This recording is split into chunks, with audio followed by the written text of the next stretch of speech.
wonderful it is that in the infinite ocean of myself, the waves of living beings arise, collide, play, and disappear in accordance with their nature. This quote is from Astavakra Gita. Have you ever heard this name Astavakra?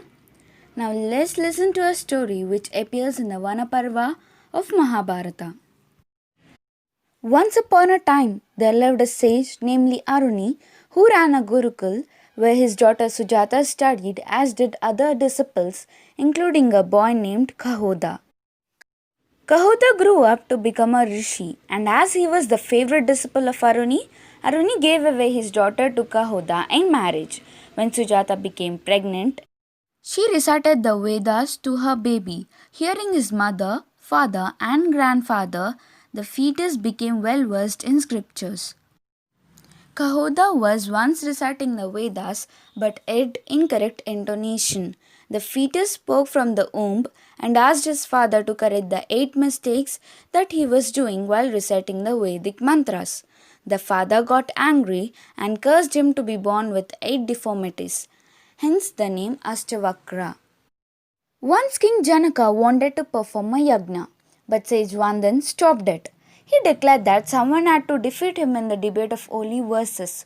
Whoever was defeated would be drowned in the river. Kahoda once went for riches unto Janaka, the ancient king of Videha, for his family as they were poor.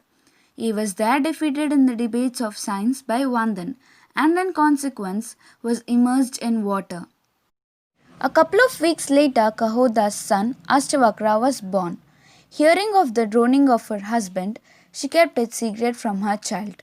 When Astavakra grew up, he learned everything about his curse and his father. He rushes to King Janaka's court. As Astavakra entered the royal court, all the great scholars and other courtiers burst into laughter on seeing his deformed body. Astavakra looked around the assembly and said, "I thought I was in the company of wise men, but now I realize that you all are cobblers. Since you have recognized my deformed body and not myself, a cobbler evaluates quality on the basis of skin. I cannot believe that I am in the company of astute scholars who cannot understand that, although the river may be crooked, the water never is." After a heated debate, he defeated Vandan in knowledge by words, and asked the king, as Vandan used to cast Brahmanas into water, let him meet with the same fate.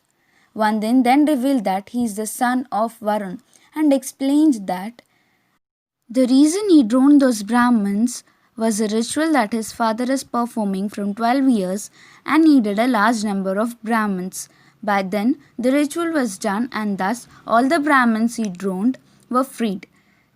Janaka then begs his forgiveness and washes Astavakra's feet and makes him one of his Rajgurus. Soon he leaves palace for tapas. He travelled across, gaining knowledge, performing penances, and conducting discussions.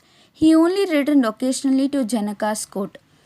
He takes Janaka as his disciple and delivers the Astavakra Gita, a philosophical discourse to him which Janaka transcribes in the form of a book. Due to his determination, knowledge, and understanding of Brahman, he came to be known as Brahmarshi, the second highest title for a rishi after Saptarishis. Astavakra's story says us that never judge anyone by their physical appearance. Thank you.